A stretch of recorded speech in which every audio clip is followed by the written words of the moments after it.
Kitab Kisah Para Rasul. Kira-kira pada waktu itu Raja Herodes mulai bertindak dengan keras terhadap beberapa orang dari jemaat. Ia menyuruh membunuh Yakobus, saudara Yohanes, dengan pedang. Ketika ia melihat bahwa hal itu menyenangkan hati orang Yahudi, ia melanjutkan perbuatannya itu dan menyuruh menahan Petrus. Waktu itu hari raya roti tidak beragi. Setelah Petrus ditangkap, Herodes menyuruh memenjarakannya di bawah penjagaan 4 regu, masing-masing terdiri dari 4 prajurit.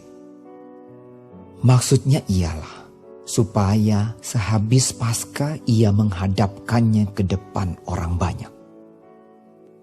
Demikianlah Petrus ditahan di dalam penjara. Tetapi jemaat dengan tekun mendoakannya kepada Allah.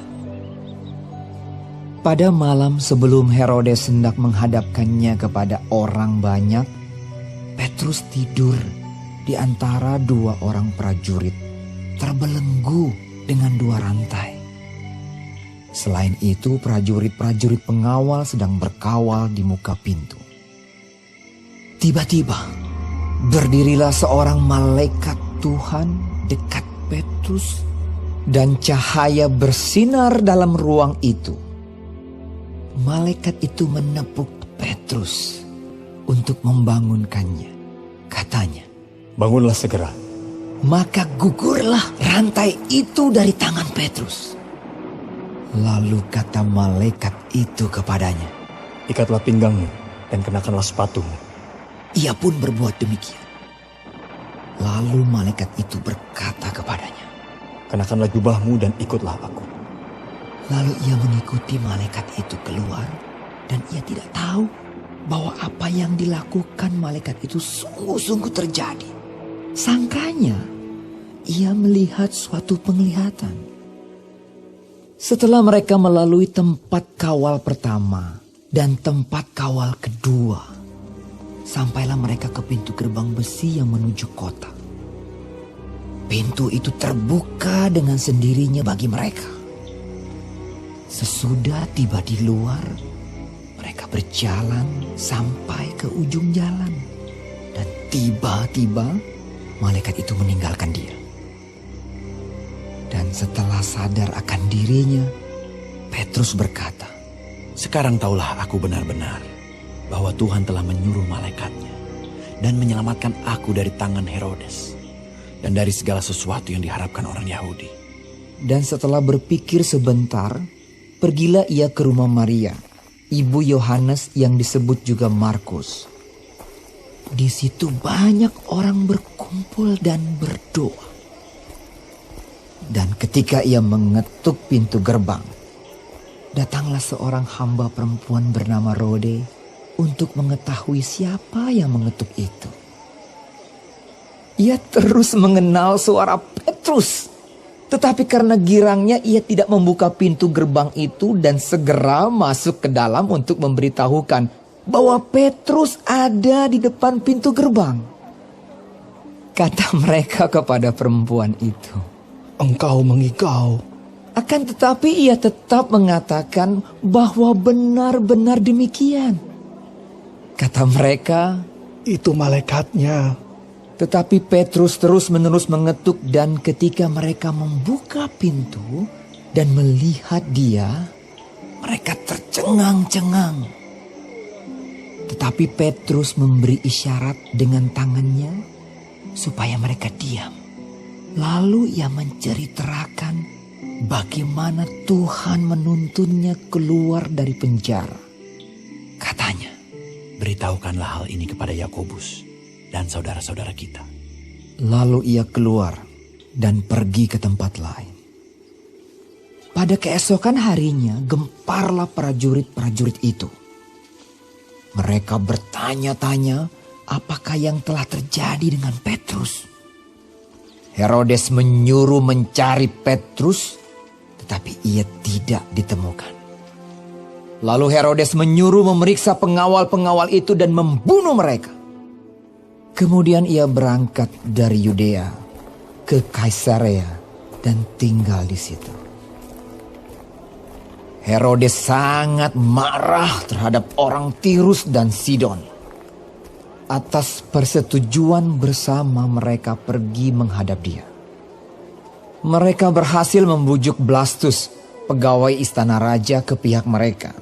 Lalu mereka memohonkan perdamaian karena negeri mereka beroleh bahan makanan dari wilayah raja. Dan pada suatu hari yang ditentukan, Herodes mengenakan pakaian kerajaan, lalu duduk di atas tahta dan berpidato kepada mereka. Dan rakyatnya bersorak membalasnya. Ini suara Allah dan bukan suara manusia. Dan seketika itu juga ia ditampar malaikat Tuhan karena ia tidak memberi hormat kepada Allah. Ia mati dimakan cacing-cacing. Maka firman Tuhan makin tersebar dan makin banyak didengar orang. Barnabas dan Saulus kembali dari Yerusalem.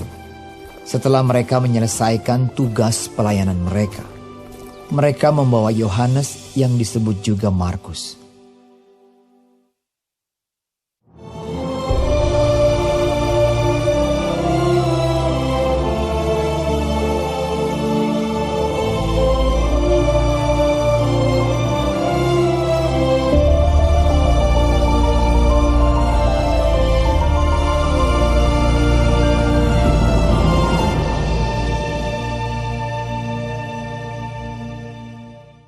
Shalom saudara-saudaraku yang dikasihi Tuhan Yesus.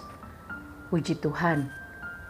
Hari ini kita dapat belajar Kisah Para Rasul 12. Tuhan memberkati. Ketika Raja Herodes melihat perkembangan kekristenan sangat pesat saat itu, maka ia memulai penganiayaan yang hebat kepada para pemimpin Kristen, yaitu para rasul. Mulai dengan membunuh Yakobus, dan Rasul Petrus juga ditangkap, dimasukkan ke dalam penjara, di bawah pengawasan yang ketat, dibelenggu dengan rantai. Tujuan dari tindakan Herodes itu agar orang-orang Kristen jadi takut, lemah, dan tidak mau lagi menginjil. Tetapi Tuhan tetap bekerja. Melalui sekelompok orang Kristen yang setia berdoa, Tuhan membuat mujizat. Walaupun Petrus sang pemimpin sedang dipenjara, tetapi pekerjaan Tuhan tetap nyata. Roh Kudus bekerja dan menyatakan kuasanya. Belenggu Petrus terlepas dan ia dapat keluar dari penjara secara ajaib. Benar-benar mujizat yang dibuat Tuhan, sebab tidak ada yang mustahil bagi Tuhan. Saudara, seringkali Tuhan memakai persoalan-persoalan masalah dalam kehidupan untuk menggenapi rencananya bagi kita, orang-orang yang mengasihinya. Tuhan bisa menggunakan penderitaan untuk membentuk orang percaya agar lebih tekun, sehati berdoa.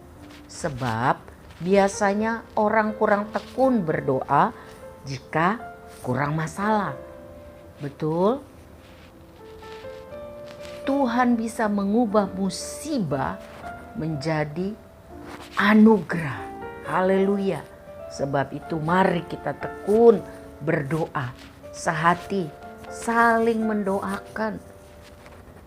Matius 21 ayat 22 mencatat, apa saja yang kamu minta di dalam doa, asal percaya, maka kita akan menerimanya.